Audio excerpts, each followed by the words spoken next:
Hello, my name is Dr. Michelle DeMary, and I'm going to be your instructor for the next 4 weeks for this winter session, Accounting 210 Legal Environment class through Susquehanna University. This video is intended to be a kind of introduction, first day of class video, so we will spend some time walking through the syllabus and a little bit of time introducing you and making you familiar with the Blackboard site that will be used for this class. So let's begin with the syllabus. This syllabus, which I believe I sent to most of you already and which will be accessible on our Blackboard site as well, outlines the assignments, the expectations, as well as the timeline for this class. You will also see that much of the material that is in here is also repeated on Blackboard, so you should be able to access this material in a variety of ways. Simple information at the start. I'm actually a professor emeritus, doesn't that sound fancy, from Susquehanna. I officially retired about 1.5 years ago, but I get to maintain my connection with Susquehanna through teaching this course, which I enjoy very much. This does mean, however, that I'm not really available in Pennsylvania. I am available, though, through that email address, as well as through my cell phone, and I'm happy to meet with students. At any of the office hours that are listed there, I will be available and at my computer and ready to respond immediately should you have questions that you're worried about for this class. I can also be available a variety of other times if you simply let me know. I have in the past been available like 5 or 6 hours a week, but my experience has been that students don't take much advantage of that. So I will simply leave it at these 3 hours and say, please let me know if there's any other time you want to meet through telephone, through email contact, through a Zoom or Skype if you prefer something more face-to-face. I'm really happy to be here to help you work through this material in this class for the next 4 weeks. Because this class only lasts for 4 weeks, everything is moving at hyperspeed. So that means we need to communicate more efficiently and more quickly with each other. So if you email me with a question or a concern, I will try my darndest to get back to you within no more than 12 hours. Usually less than that, but no more than 12 hours will I let the time go by. I'll try to check my email regularly. I would also ask that you consider doing the same. And it's very important that you be in touch with me if you're having any difficulty at all with accessing material, with accessing any of the technology, because all of the material most of your assignments are due at 11 o'clock on a Friday night. And so if you're having a problem on Tuesday, you don't want to wait until Thursday to begin to address that because the 11 o'clock Friday deadline is still going to apply. So be in touch with me as soon as possible if you have any questions at all about IT information or technology issues that you're having, okay? The class is going to last 4 weeks. We start on the 20th of December and we end on January, I think 17th is our last date, if I'm not mistaken, the Friday before classes begin again for the next semester. The fact that we cover 14 weeks worth of material in 4 weeks means that you will both be expected to stay on top of the material, not let time lapse, and recognize that you might be spending 20 hours a week working on this material, which sounds like a lot, but if you think about what you're going to be doing over the course of 14 weeks, it really isn't quite as extensive as that may sound. Information on the syllabus and also on your Blackboard site about technology troubleshooting. If there's any problem at all you're having with Blackboard or with the application that we're going to use for our synchronous class sections, which is called Zoom, you really should be in touch with Maria Hassinger at Susquehanna's IT department, and her information is here as well as on the Blackboard site. If you're having problems with technology through what is called MindTap, which is the application that we will use available through our publisher, Cengage, you can contact them directly. And my experience now through 5 or 6 sessions of using them is that they're very responsive very quickly to any problems anybody might be having. You can certainly welcome to contact me if you're having any of these difficulties, but I will just turn around and send your request on to either Marie or the folks at Cengage because they're the experts. You should feel free to copy me on an email you may be sending them so that I know you're experiencing some difficulty, but it's much more efficient if you were to contact them directly. Okay? Page 2 of our syllabus. The textbook and online materials. I think I have sent all of you information already, and I hope you will have, by the time you watch this material, access to both the textbook, at least an electronic copy, as well as, most importantly, the access code that will come with that, because you will need that access code to be able to take the quizzes, the exams, and to watch some of the videos that are necessary for your grade for this class. I've tried to keep this as reasonably cost as possible. But I think this is still going to cost you about $100, and I'm sorry about that. Um, know that everything is accessible through Blackboard. You will get to Mind to Tap through Blackboard. You will get your assignments turned in through Blackboard. This material that is on the syllabus is all available on Blackboard. So remember that Blackboard is your friend, okay? So you'll want to be able to access that and access that regularly. Now, the next material, the next two items on here, the course overview and the learning objectives, are the same as you would find on a syllabus in any course that you would take during the semester. The overview of this course explains generally what I hope you will learn from it. The recognition that for those of you, and I think almost everybody taking this class for these 4 weeks are business majors. You will, if you're engaged in business, you will also be engaged with law. And while this course won't begin to replace the need for a lawyer in some instances, it should hopefully make you somewhat familiar with some of the terms and concepts that you will come across in managing a business so that you will be able to work intelligently with your lawyer and get the most out of them. The learning objectives that I've listed here, the 5 bullets that are listed are things that might not make sense to you now, which is probably okay. That's why you're taking this class. My hope is that by the end of our 4 weeks together, you will look at this material and they will make some more sense to you. These are the things that I hope you will learn or learn more about throughout the course of our time together. The remaining bullets here are listed because this course at Susquehanna also fulfills, as you might know, an ethics intensive and an interdisciplinary requirement. So these bullets that are listed here are the same bullets you would find, or the same objectives you would find on any course at Susquehanna that is either interdisciplinary or ethics intensive. And I have tried to design several assignments throughout, especially some of your videos that we'll talk about in a moment, to address the questions of both interdisciplinarity and the questions of ethics and the line, business ethics, and where the line between ethics and law falls. I shouldn't say it that way because that implies there's a clear line, and it's not. It can be pretty hazy and fuzzy. And so we're going to explore that and talk about that a little bit more. The privacy statement listed here is a warning that an online course, in taking an online course, you're expected to comply with the same kinds of ethical obligations as a Susquehanna student as you would if you were taking this course in person. And by that I mean you are expected to be the one to take the quizzes, to submit the assignments, to write the material yourself, and not to give your code to somebody else to do this on your behalf. The reality is, after almost 30 years of teaching, I know that students cheat. I wish they wouldn't. I will do what I can in my power to stop that from happening. I think ultimately you're really shortchanging yourself and nobody else if you do that. So I would just encourage you to want to learn this material yourself and to not give your code or your access code away to somebody else to do the assignments on your behalf. Okay? Now, the important thing that almost all students want to know when they first sign up for classes, so what do I have to do to get a grade?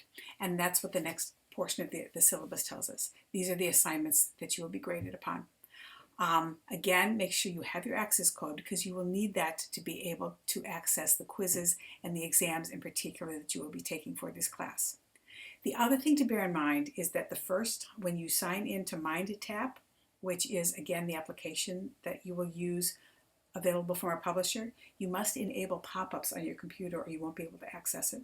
More often than not, students will contact me saying, I can't get the material, and that's really the simple reason why. So you need to make sure you've enabled pop-ups.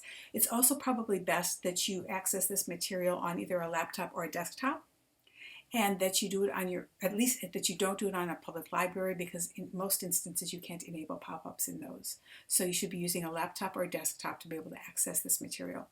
If for any reason any of you have difficulty and that you can't do that, be in touch with me and we'll see what we can do to address that problem. Okay?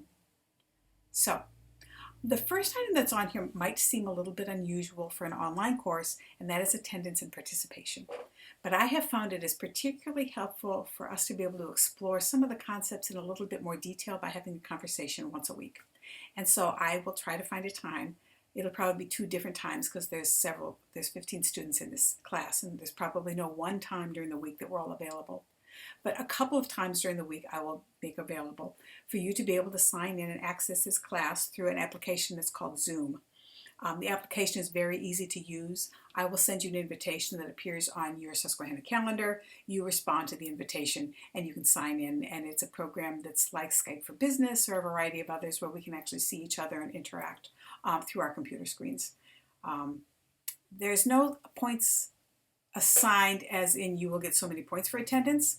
The way this works is if you attend a class, you get 5 points extra credit. If you attend all 4 classes, you get 25 points extra credit. And if you miss classes any more than one, I start deducting 25 points for every class missed. So I really do think it's important that I try to reinforce it through that point system. Again, like with anything else, if there's any difficulty or challenges with this, please be in touch with me. Okay? There's one other item on here that is not graded, but I think is important for students. You will find when I show you our MindTap site in a moment, which I'll show you on Blackboard, that there are a series of worksheets for each chapter, which are multiple choice questions that ask you questions about the material that you have just read. You may choose to skip those. They are not graded, but they're really good for assessing A, whether or not you've actually learned the material that you have just read, and B, for helping you to prepare for the quizzes and the exams which are graded. Many of the questions which appear in the worksheets will also reappear in the quizzes and the exams, so it's helpful to you to become more familiar with them. Again, you don't have to do them. They're not graded, but I encourage you to consider doing so. My experience has been that those students who do take time to complete the worksheets also do better on the quizzes and the exams. Okay, so now onto the graded material. After every chapter, there's a quiz. Cengage, MindTap, they call this a hypothetical, but it is their quizzes, by my parlance. There will be 12 of them, one after each chapter. I will take the 10 highest grades towards your final grade, okay? There's no time limit on these. You can spend as much time answering them as you want. You get 2 chances, right? And you can use your textbook. So they may take a little time, but they should be pretty doable, and you should be able to get close to 100 points for the 4 weeks, I think. Remember that there are 3 hypotheticals each week, 1 for each chapter, and they must be completed by 11 o'clock on Friday. There's no extension on these because the next week we start over again and they come fast and furious. You can work ahead. All of the material will be available, so you can work ahead if you'd like, but you cannot fall behind. 11 o'clock Friday deadlines for the material from each week. Okay? Then at the end of the week, you will have an exam for each week. And the exam is really an accumulation of what you have done in the worksheets and the hypotheticals or the quizzes. Those do have a time limit. They're timed at 1 hour to do 50 questions. You only get 1 chance in this instance, but you can use your textbook. And if you've done the reading, if you've done the worksheets and the quizzes, these tests should be pretty easy to complete as well. Again, 1 exam each week, due by 11 o'clock on Friday. Okay? The rest of your assignments are written assignments. And there's a fuller description you should know on each of these on our Blackboard site as well, and I'll show you where those are in a minute. These are just relatively brief descriptions. First, you will get up to a possibility of 100 points for participating on a discussion board each week. There's a forum that I've created for each week of our 4 weeks together, and you will be expected to post news articles and to comment on the news articles posted by others. This is a way of trying to get at least some asynchronous conversation. It's not quite the same as being in a class together, but at least getting some exchange between the students and between the students and myself. I will post and comment on articles as well. And there's a point allocation for posting so many times and commenting so many times. But this really is a way to try and think about what's going on in the real world that you see in the news and connecting that to what it is that we are actually reading about in our text and to see where those connections are made. Okay? Again, once a week. The discussion board opens, I think, at 1 o'clock on Saturdays and ends again at 11 o'clock on Fridays, so you'll have the full week. The other thing I would note is that if everybody waits till 5 o'clock on Friday to post, it's really difficult because there's nothing for you to comment upon. So this assignment really works best if people post as they think about it throughout the week and not wait till the last minute. That's just an encouragement. The next assignment is a set of video reaction papers, 1 each week, each worth 50 points. On MindTap, you will find that there is a video that I have chosen for each week that you will watch, and a question I've assigned for you to think about in regard to that video. And many of those videos do deal with either the ethics or interdisciplinary elements of this class. The video papers will be graded on the quality of your writing, on the depth of your consideration of the question, on the degree to which you've been able to incorporate material from the readings and the assigned readings that week to show me that you've been thinking about it and beginning to try and synthesize this material. Okay, there's a grading rubric for this that is posted on Blackboard as well, and I'll show you where that is in a moment. You also have another weekly written assignment called Applied Business Law, and I've used this now 2 or 3 times, and I think students I think get a lot out of it. I hope they also enjoy it. You will be expected during the first week to choose a business that you would like to own or manage, hypothetical business or a real business. And during the first week, you will describe to me what that business is. And during the next 3 weeks, then, you will think about your business and discuss one of the elements that we have studied that week and how it might apply to your business. So that, for instance, the week we study contracts, you might want to think about the kinds of contracts that you would be engaged in writing, considering the business that you're going to operate. That's just one example. There's a wide variety of things that you can cover. But this really is another attempt to try and take the somewhat more theoretical material that we're discussing and give it a real-world application. Okay? And the last real-world application is a 100-point paper that you will write for me that is due the last day of class. You're certainly welcome to do it sooner, but it is due by 11 o'clock p.m. on the last Friday of our classes together. I took this assignment, I think, from Dr. Davis in the accounting department at Susquehanna, who originally created the legal environment course several years ago. And this is for you to get out into some sort of a legal or government setting, to observe for a couple of hours, and to tell me what you've seen. You could be interviewing somebody who's an attorney. You could be going to a borough council meeting. You could be going to the state capitol in Harrisburg and observing a kind of a discussion there, a committee hearing there, and giving me some reflection on what this means to you. What have you learned in the course of our study of legal environment that has made this maybe clearer to you, that has made you ask more questions, that has given you something to think about, okay? Again, for each of these written assignments in particular, there's a grading rubric and a fuller description that you can find on Blackboard, and we'll talk about that in a moment. Actually, I think now we will go to Blackboard, because the material here, the course's schedule and assignment deadlines, this is identical to what you will find on the Blackboard site. So let me move here to our Blackboard site, which looks like this. I believe when you first log on, this is the page that you're taken to. I'll get back to this in a minute. Here on the left-hand side are a variety of links that have material that is helpful to you. These first two, the welcome is simply that lovely picture of me talking to students when I took students to the south of France. It was a wonderful Go experience. This is an introduction mostly to what's on the Blackboard site, what you're going to find at each of these links we're going to talk about, and what's available to you. Also, a few reminders again that this is a fast-paced course. We need to communicate frequently and respond to each other frequently if we're going to make it through and not fall behind. And to remember that you're going to spend more time, I hope, in doing your work for this class than you might spend during a week in a Susquehanna class, because again, we're doing 14 weeks worth of work in 4 weeks. So it's a much more intensive session, okay? In addition, here on the left-hand side, you'll also see the syllabus. It is simply, there's a copy of the syllabus to download if you need another copy of it. Text and technology, let me skip MindTap for a moment. This is just a folder that tells you information on purchasing your text, on troubleshooting for MindTap, troubleshooting Blackboard or Zoom. It gives you phone numbers and email contact information should you need to be able to do that, okay? Tools is available because you can use it to send email to people. That's what I find to be most helpful.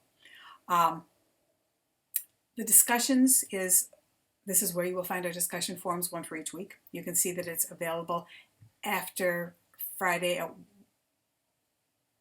at Saturday at 1 a.m. Because one will close at Friday at 11. It reopens the next one Saturday at 1, and that you can be posting in those. This you should be familiar with on Blackboard. This is where you will find your grades listed. The assignments here, this is a description of the discussion board assignment. That's this document. The other three assignments. Each week you can submit your assignment here. You might have used this on Blackboard before. I would ask you that you submit it as an attached file, a Word document, please, because when I grade papers, I like to make track changes and comments, and it's much easier to do in Word. So please do submit your assignments each week as a Word document. And I thought that there's the description of the assignment, and the rubric is available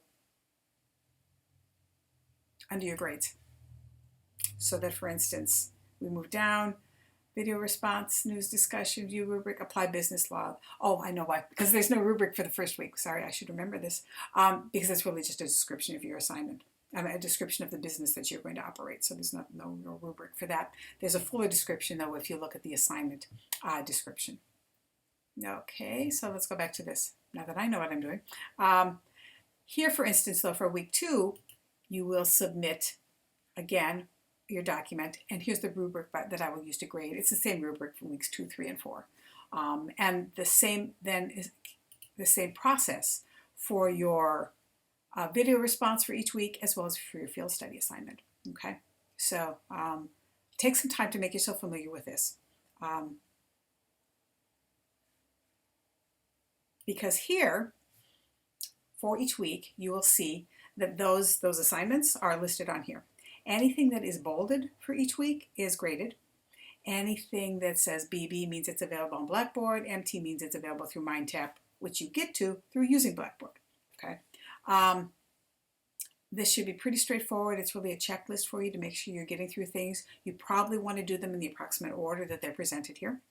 You will see that each week there is one, in this case 2, because we have the introductory videos that I've done that provide a fuller explanation of some of the material covered in your text. The videos run anywhere from, 11 to 15 minutes generally. They're not required, but I think they can be really helpful to fill in some blanks on the material that's in the text of things that I think perhaps should be covered in somewhat more depth, okay? And there's also the PowerPoint that I've used for the video. As you can see, for getting started, the first week I will suggest that you read the syllabus, that you view this video, introduction to the course, and then you begin all of the materials for Chapter 1, Chapter 2, Chapter 3, etc. Okay? All right. And now let's go to the MindTap site. When you click on here, you'll take to a page that looks like this. And if you click on here, it will take you to the MindTap site. Again, make sure you've enabled pop-ups. I believe the first time you click on this, you'll be asked to enter your access code. After that, you should be able to access it pretty regularly, but hang on to that access code in case you're using it at a different computer or something, okay? So MindTap, and we'll open a site that I've already opened that looks like this. There we go. There are 4 different units. During the first week, we do chapters 1, 2, and 3. During the second week, we do chapters 4, 5, and 6. During the third week, we do chapters 7, 8, and 12. And during the last week, we do chapters 13, 16, and 17. There are more chapters to the text. You're welcome to read them, but I didn't think we'd be able to cover any more than that in 4 weeks. And the beauty of being the instructor is you get to choose both things that you think are most important, but also the ones you find most interesting. So those are the material we're focusing on. In addition, I think some of the other chapters deal with concepts like intellectual property, international law, things that, while being very interesting, environmental law, are also covered by other courses at Susquehanna that some of you will take. So I'm assuming you'll get some of that material elsewhere. I tried to choose here a few things that you'd be less likely to find in other courses and other departments at Susquehanna. Okay. Now for each of the chapters, and this is all going to look very, very familiar, you can read the chapter online if you'd like, right here. And then here are the worksheets I mentioned, the things that are not graded, but which it is probably helpful for you to complete. You will see that they are due again at 11 o'clock on a Friday. It does say 1 point here, but ignore that. I just had to put something in as a placeholder. You do not get assigned points for the worksheets. The worksheets, though, will have questions, some of which will appear on your hypothetical or your quiz after the chapter, okay? So that is graded, as it says, counts toward grade for 10 points. And again, it's due on December 27th at 11 p.m. You'll find the same in Chapter 2. You've got your chapter, your worksheets, and your hypothetical or your quiz. Same for Chapter 3. The only difference in Chapter 3 is this is the chapter that I've chosen for you to do your video discussion assignment. So if you open this, you'll see there's a video you'll play. It's 5 minutes and 53 seconds. It's not very long. And there's a question that I ask you to consider. There we go. There's the question. After you've watched the video. That's what you will be graded on. You will write an answer to that question and submit it on Blackboard. At the end of the video, you will find a few questions to kind of test whether or not you've understood the material. You're welcome to complete those. They won't be graded. And then worksheets again for week 3, hypothetical for week 3, and at the very end you've got your test that covers chapters 1 through 3. Okay? The next 3 weeks look identical. The only difference is that I think in weeks 2 and 4 I've chosen several videos that you can choose from. You don't have to. You only have to answer the question to one of them. You're welcome to watch them all, but I'm only going to grade you on the question for one of them. Okay. I think that's pretty much a summary of what it is we're going to be doing for the next 4 weeks together. Again, I am happy to be accessible to you in any way that is helpful. Feel free to email me, to call me, and we can set up some sort of a meeting to discuss any kind of questions you may have. I look forward to working with you over the next 4 weeks, and hopefully next week during our synchronous class session we'll get to see each other in person. Thanks for your time.